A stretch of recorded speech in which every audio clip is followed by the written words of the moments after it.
أعوذ بالله من الشيطان الرجيم.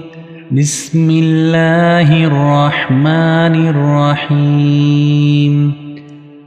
عم يتساءلون عن النبأ العظيم الذي هم فيه مختلفون. كلا سيعلمون ثم كلا سيعلمون.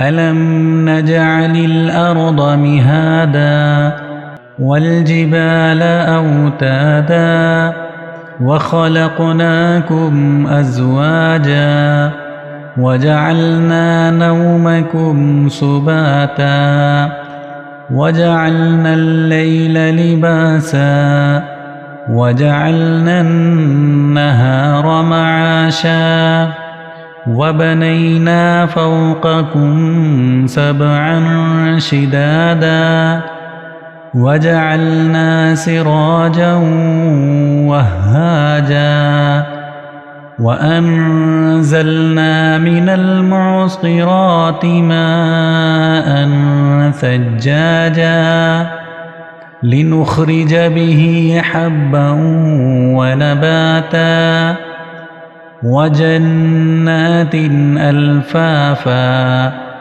إن يوم الفصل كان ميقاتا يوم ينفخ في الصور فتأتون أفواجا وفتحت السماء فكانت أبوابا وسجرت الجبال فكانت سرابا.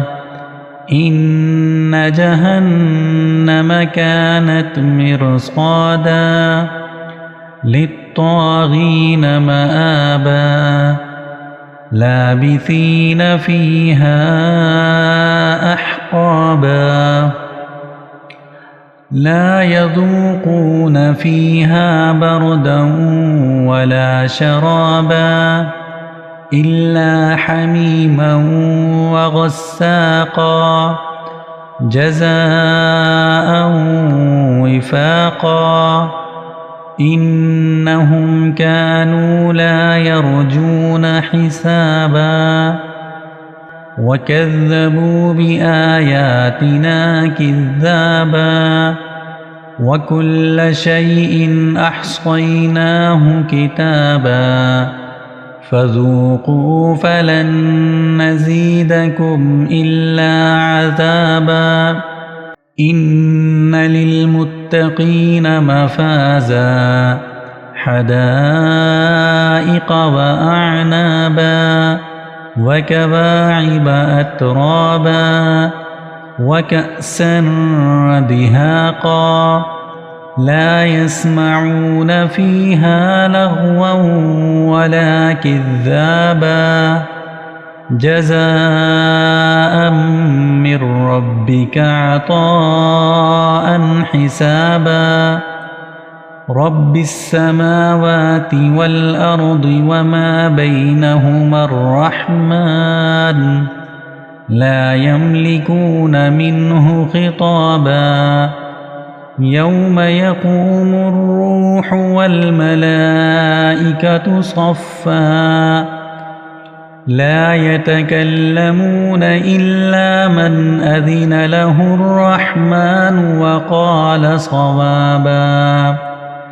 ذلك اليوم الحق فمن شاء اتخذ إلى ربه مآبا. إنا أنذرناكم عذابا قريبا يوم ينظر المرء ما قدمت يداه ويقول الكافر يا ليتني كنت ترابا.